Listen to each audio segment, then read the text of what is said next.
Okay, this is Chris again. Today I'm going to be talking about how to optimize the Mazda 3. This is a 2003 2-liter Mazda 3 sedan, and the things that I'm going to do will outline some of the things that I've already done. This won't be an instructional how-to video. I'll leave that up to other people who have better videos out there than I have or can do. Most effectively, probably everything DIY. There's a girl on there that does a lot of install and how-to videos for the Mazda 3, and she does a much better job than I do. There's also Craig's DIY Your Car. He has a lot of stuff that focuses on the Ford Mondeo in the UK, which is essentially the same engine. So some of those you can refer to his videos as far as like removal of the intake manifold, or the swirl flaps, etc. For this one, we're going to start off with some of the modifications you can do, and some of these are cheap or free, but you can net about 15 horsepower just doing the intake mods that I'm going to be describing. These are outlined in steps. Most of these are to the intake manifold and the intake system, and we can get underway. Some of these, the vast majority of these are free. I can found them online, and they're easily done by anybody who can turn a wrench or basically change your own oil. You can do the vast majority of this stuff. Okay, the first modification to optimizing the Mazda 3 is going to be over here. It's the throttle body ground, which is right here. You can see I've added a 10 gauge wire. This wire connects to this one connecting bolt on the throttle body and goes directly over to the negative, or the ground, directly attached to the battery. And what this does is it makes the throttle much more responsive. It's not a horsepower gainer, but it's a drivability mod. And what that does is, because the intake manifold is made of plastic, it's a great insulator. It insulates against engine heat, and it's cheap to make, and it's lightweight. So they make the intake manifold out of plastic. The bad part about that is it also insulates against electrical conductivity. Normally on an aluminum intake manifold, it would just naturally be grounded by way of that, but since this is screwing into plastic, it insulates the throttle body and the electronics inside it. Because it's an electronic throttle body, it's insulated from the ground because of the plastic intake manifold. So what this does is we add a very, very good ground directly to the negative on the battery, and what that does is it's like adding a larger hose for the electrons, and it makes the electronic throttle body much more responsive. Before I did this, it would have sort of an idle down when you let off of the throttle. Now the throttle response is instantaneous. It makes a big difference, and for the cost of some 10 gauge wire and a couple of eyelet connectors, maybe $6 or $7 total, you can do this mod. And basically you just run the 10 gauge wire from the throttle body directly to the negative post on the ground, on the battery. The next modification you're going to want to do is, out there online I found to where you're supposed to get a grounding kit, and you actually do not need this. The factory gives you a grounding kit, essentially, where all the main grounds are. One of these is over here. You see this one right here? That's at least 10 gauge wire, and this is one of your main grounds. There are a lot of these all over the car. You don't need to purchase an aftermarket kit. All you need to do is find all these, track them down, they're all over the engine compartment, pull this, remove this screw, and clean up the connection underneath there. When I got this car, all of mine were heavily corroded, and basically what that does is you're preventing the engine from being properly grounded. There are a lot of electronic sensors all over the engine that need a proper ground. So find all of these, they're all over the engine compartment, and clean them up. And another one of the things that if you have a stalling problem with a Mazda 3, it's one of two things. Either you have a bad connection at your starter, or you have a bad purge valve. I currently have a bad purge valve. I haven't changed mine yet. But whenever you fill up the tank, if you have a stalling situation, that's one of the reasons, is usually the purge valve. It can also be where the ground connection to the starter is. The main connection needs to be cleaned up, and the car will start much more easily once you've eliminated both those things. But you don't need to purchase an aftermarket grounding kit. You already have one from the factory. Just clean up the existing connections that are there, and you'll find that your electronics will run much better once you do that. The next modification is the intake resonator removal, which used to be down in this area to the airbox. Okay, I've eliminated that. It includes a Helmholz resonator, but that one is designed to remove intake noise. You don't need it. It's restrictive. It gathers air from a hotter part of the engine bay over here underneath the behind the headlight. I have a much better solution. When I remove that, I added this piece of pipe. I don't know if you can see it in this video here. You see that external hose that I added to the pipe right there? That is an aftermarket thing I got at Advance Auto for 20 bucks. And it's just the exact size. Once you remove the intake resonator, it'll go on from underneath down here. Now I'm going to take it down here and show you where that connects.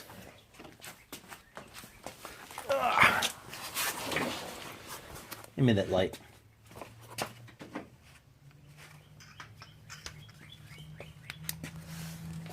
Underneath the car, you can see where I've added that into the bottom of the stock airbox, and I've routed it up here to right behind where the bumper is. Okay, that's a high pressure air set part. A high pressure air area is drawing the air, is being drawn from right here. You'll see there's a separator that isolates the air going through the radiator from the rest of behind the bumper. And that's where my hose ends up. If you're looking for that hose at Advance Auto, this is the packaging that it came in originally. Right here. This is a Spectre 3-inch flexible air duct at Advance Auto. It was 20 bucks.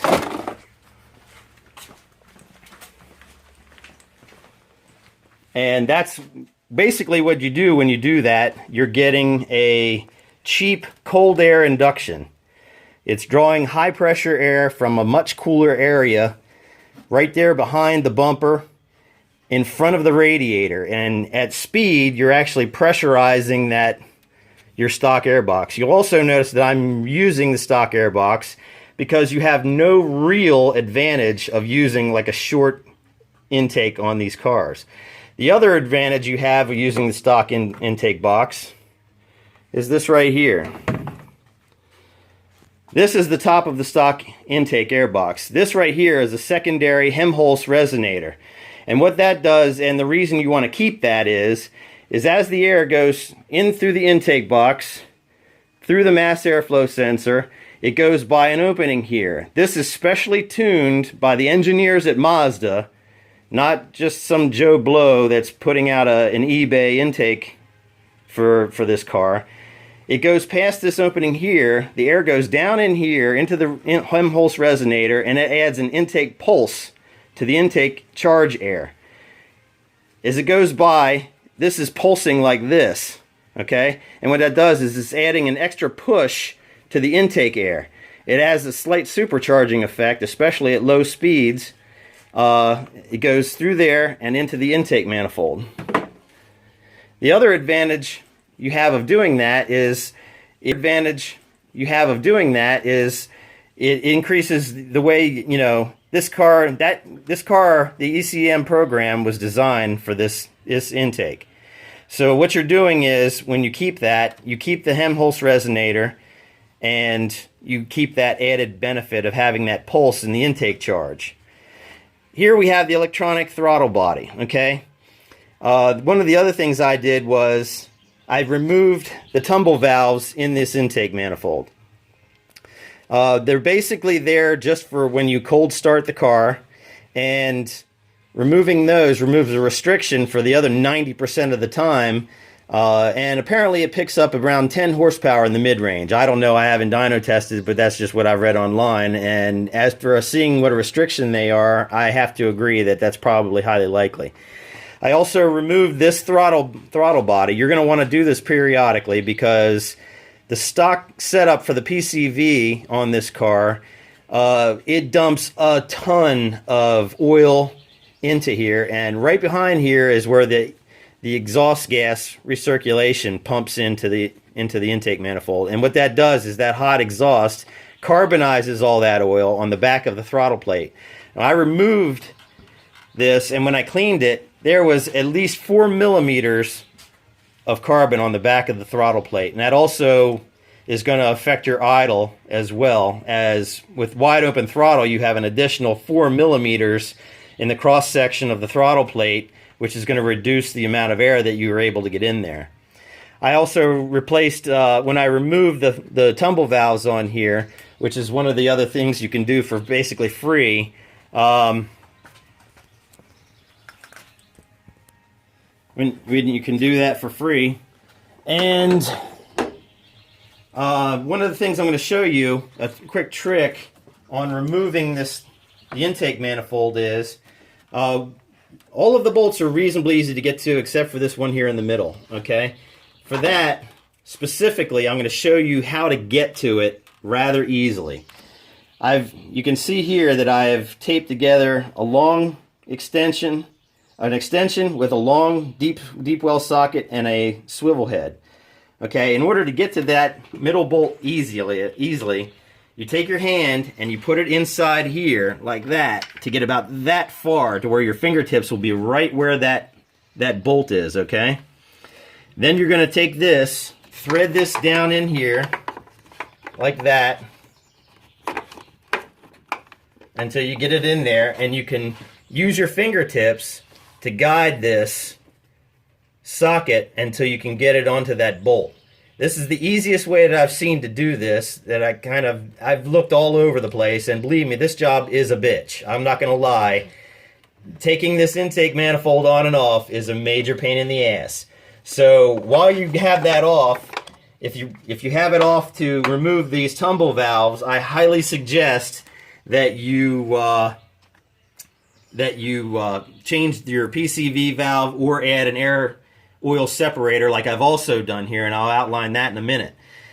Now, I have fairly big hands, and if I can get my hands in there, there's no reason why the vast majority of people can't get their hands in there. But that's the easiest way I've found to get to that middle bolt on there. So if you're doing that, just remember that little trick, and it'll make your life tremendously easier, because no matter what method you use, that middle bolt is still a major pain in the ass, and you'll be happy that you saw this video if you have to attempt to do this. Okay, the next thing is this stock intake manifold. Now, as I said before, it has tumble valves in there that you're better off removing them. They really don't do anything once you get past the point of a cold start. After that, they're just literally an intake restriction. And the ports on this engine are fantastic. It's a nice big port, and it is basically a straight shot in there. In addition to the tumble valves, this intake manifold also has a variable intake tract length. You'll notice there are 2 vacuum actuators. The one is back here. You can't really see it from this position. That's the one that operates the tumble valves. The second one is right here in the front. And what the front one does is, at high speed, or after the variable valve timing kicks in, it also actuates this valve down here. At low speed and low requirements for more low-end torque, you use the entire intake plenum and the entire length of the intake tract. The longer the intake tract on the intake, the more low-end torque you have. After the variable valve timing switches over, this valve down here actuates to where it switches over the intake tract runner better top end power. So that's one of the reasons why you really keep this intake manifold. It's really well designed, and for a daily driver you're going to want that more low end torque. Now there are ones out there, there's a Godspeed intake that is a Chinese knockoff of a Cosworth high performance intake manifold, and the problem with that is you only have the short intake runners, and that is only going to benefit you at high speed or in the top end. The next thing I wanted to describe, and next modification, is the throttle body coolant bypass. Now what you do basically there used to be a hose coming up here that's been rotated down below, okay? It's the part that connects to this part on the throttle body.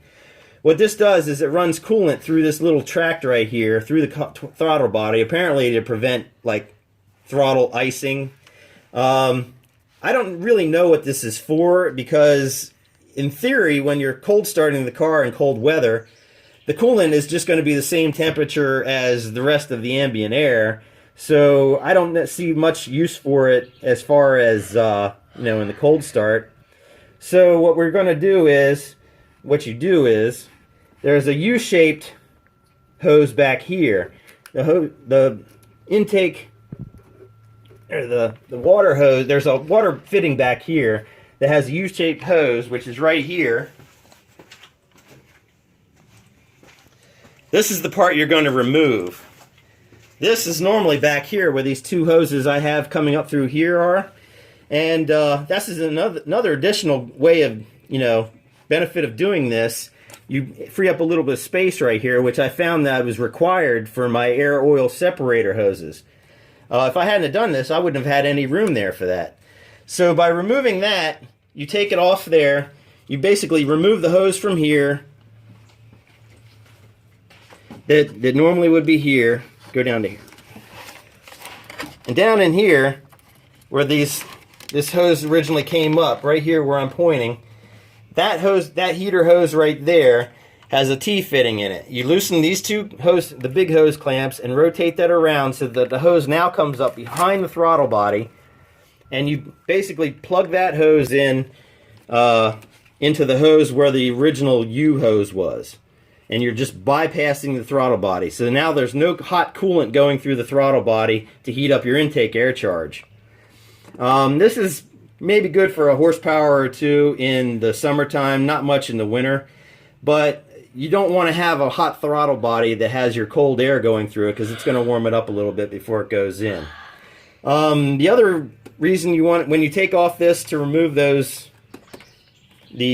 tumble valves, you want to clean the map sensor that's down in there. And as I said, the Craig's DIY, Your Car, he outlines doing all this, so I'm not going to get into that. But when you clean the map sensor, you're just helping out the ECU have a better idea of what's actually going on with the intake charge. So that pretty much is the intake, other than the fact that I got this AEM. This is an AEM dry aftermarket filter, and that just takes the place of the stock element because I'm using all the stock intake stuff. It's a little bit better. Here's the stock one, and as you can see, the air can come in from any angle. It really doesn't have any focus. It's not going to speed up the air or anything like that. As contrast, this one, it only has filtering elements down here on the bottom. All of this confines the air to merely only going through the filter itself, and what that does is going to straighten out the airflow. It's also going to increase the intake, straighten out the airflow. It's also going to increase the intake velocity by not having the air bouncing around coming in here from every which way. It's going to act like a velocity stack on a carburetor, and it's going to straighten all the air out, and it's going to increase the intake velocity of the air before it goes through the throttle body.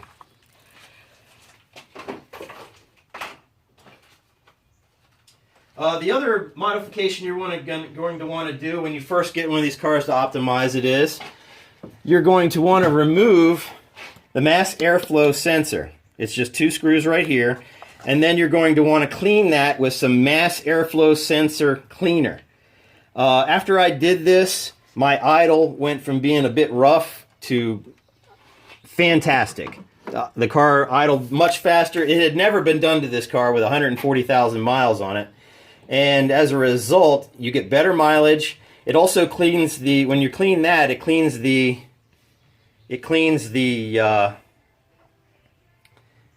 also cleans the air intake temperature sensor, which is also in the mass airflow sensor. And that way, you're not going to get any false readings to the ECU. It's going to know exactly how hot or cold the intake air temperature is for adjusting the mix on your fuel injection. That's basically free other than the cost of doing that. Let's see. That's pretty much it for the intake system. Also, this car has an under tray. It's down here. My car did not have that when I got it. If yours is missing that, for $40, you can get that on Amazon and replace that. That's going to keep your engine compartment from becoming pressurized. It'll allow more air to go directly through the radiator for better cooling. And it's also going to streamline the bottom of the engine compartment and keep the bottom of the engine from getting cruddy. Okay? The next other part of the intake manifold. Intake modifications. You'll see right here, I have a Bob's Autosport air oil separator. I have another video that's dedicated to just a review on that. These things work fantastic. They're made in the United States. They have free shipping on them, and it's $120 for the universal one. I made this bracket, and I utilized this stock fitting here in the engine compartment. I made the bracket to fit that, and then I mounted that to the bracket. One of these 5/8 lines right here goes to the PCV valve. That's the one on the bottom. It goes into the air oil separator here on the bottom and goes through a bunch of mesh that they have in there. Then it goes up into a swirl chamber before coming out here and going back into the intake manifold. These engines will benefit tremendously from this. I can't tell you how much oil, sludge, and carbon was in the intake manifold from the get-go, because there's, maybe 5 inches from the PCV valve into the intake manifold. And also my PCV valve was also like full of gook, and it was half open. You could blow through it as well, so it effectively wasn't doing its job that it's supposed to do. This removes the oil vapor from the intake charge and will prevent your car from having any pinging due to the detonation caused by having that in the intake charge. And this location is also excellent because you have plenty of room to empty it if you want. And I also couldn't use the location that most people use on 3s because I'm still utilizing the stock airbox, and that takes up the room where people normally stick it on the frame rail down there. Okay, and the time to add this is obviously when you're doing all these other intake things and have the intake manifold off, because you're going to need to have the intake manifold off in order to get to the things where you connect these hoses to. So when you're doing this, you kill all these birds with one stone and add that. The next performance-oriented modification that you can do for free, give me that light, the drop light, is down here. If you come down here, it's kind of hard to see from this aspect.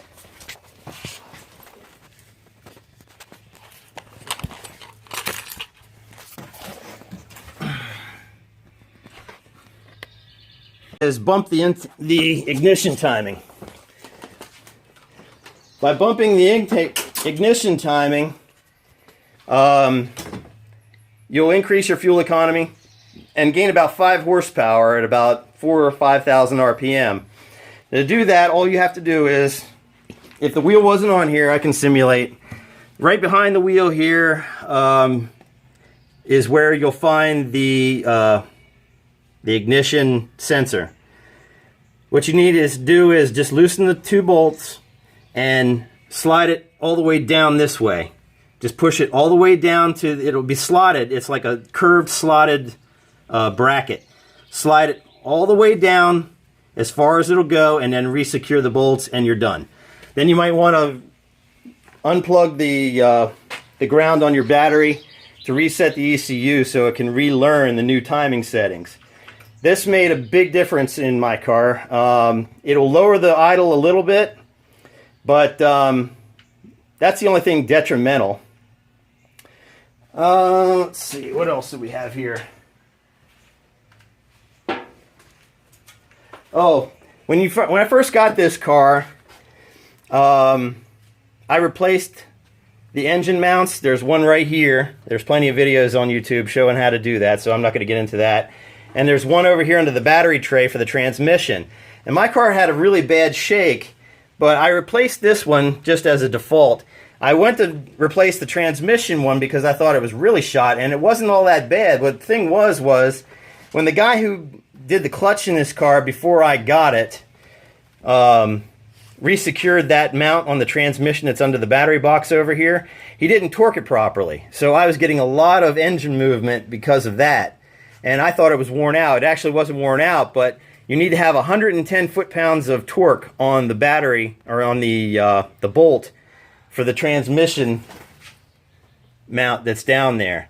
So make sure that that one's torqued properly, and that'll make a big difference as well. Most of my vibrations went away after I replaced both of these and they were torqued properly. The next modification is going to be down here again.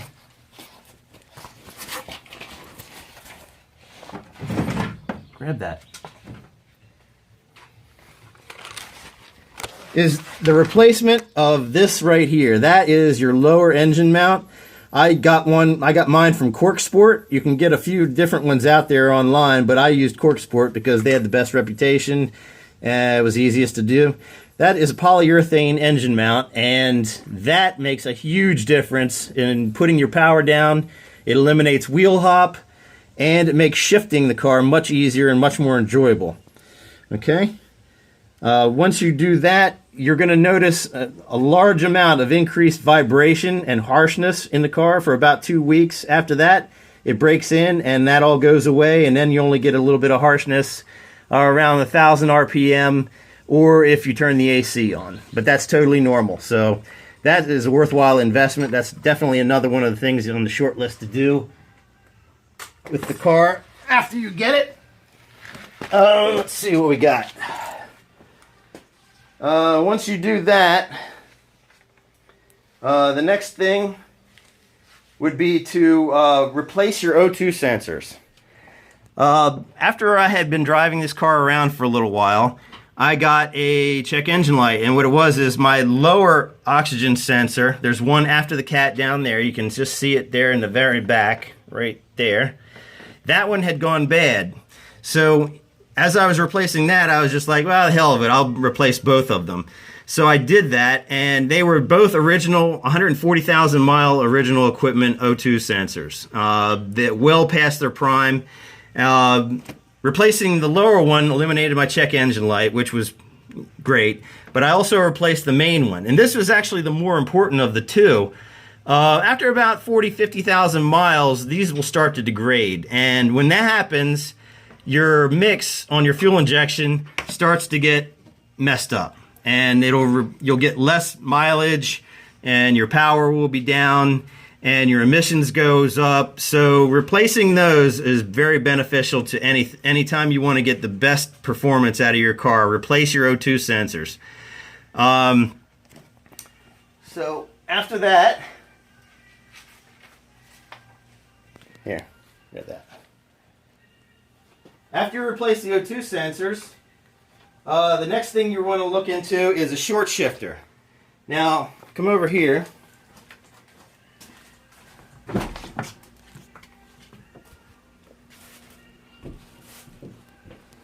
In this car, I got the short shifter by TWM Performance. They're in Canada. They're great people to work with. This short shifter is pricey. I'm not going to lie to you. It's about $200. But it not only does it come with your short shifter lever, which will shorten the throws by 40%. It also comes with aluminum bushings. You can get the aluminum bushings from other places too, but I like the TWM because it comes not only with the short shifter itself, but also comes with the aluminum bushings to replace the rubber ones that are under the mount in there. It shortens the throw, so much more fun. The only negative part is it makes the shifter a little notchier, and to get around that, you add a heavier weight, a weighted shifter knob. This is actually one I recycled. This is the original one from my Miata, and it's very heavy. I also got a stainless steel shifter extension because the shifter, short throw shifter, puts your shift knob down to about here. And I wanted it a little higher than that. So I got a shifter extension that's made of stainless steel. I got it off eBay for like 20 bucks or less. I think it was like $11. And then I topped it off with the weighted shift knob from my Miata. The shifting this car is fantastic now. It's like night and day difference.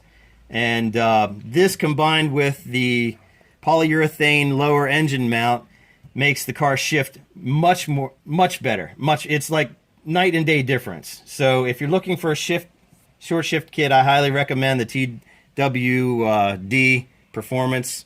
It's well worth the $200 that you'll spend on that. Okay. Next modification.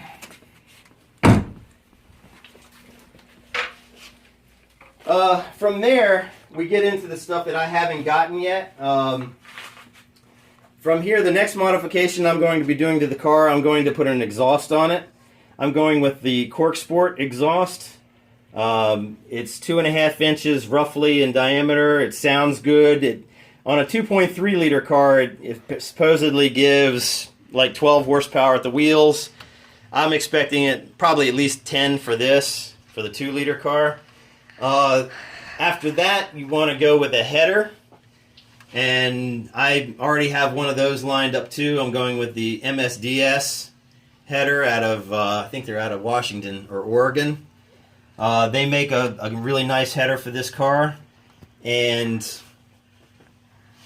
after that, you're going to look into the suspension. I already have the suspension dialed on this car. I've converted it to Koni's and iBox springs. I've got Hotchkiss anti-roll bars front and rear that are adjustable, and have all polyurethane mounts.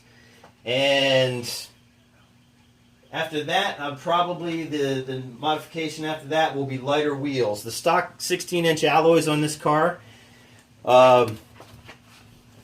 these stock 16-inch alloys, they're about 19 pounds a piece. So these P4s from the tire rack, that are relatively cheap. They're about 90 bucks a pop, and those are 15 pounds a piece. Now what that's going to do is it's unsprung weight, it's also rotational weight, which will make the car much more responsive and much more quicker by losing 3 pounds of rotational weight per corner.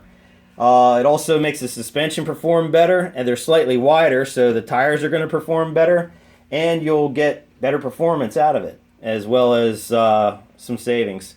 So I hope you've enjoyed this video.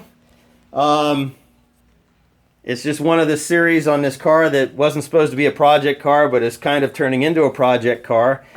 You do these few simple things, and you'll have a much better running car. You'll get more power, you'll get better mileage, and you'll enjoy the car a hell of a lot more. The other thing I wanted to recommend once again is the Bob's Auto Sport air oil separator. It's probably the best one on the market. It's the most reasonable price. It's made in America. They have free shipping. So I highly recommend them. I'm putting these on every single car I own, and especially these cars, it's going to be a huge benefit to this car in the future. So if you like the video, give a thumbs up. Go ahead and subscribe if you like, and I'll talk to you later. Thanks. Bye-bye.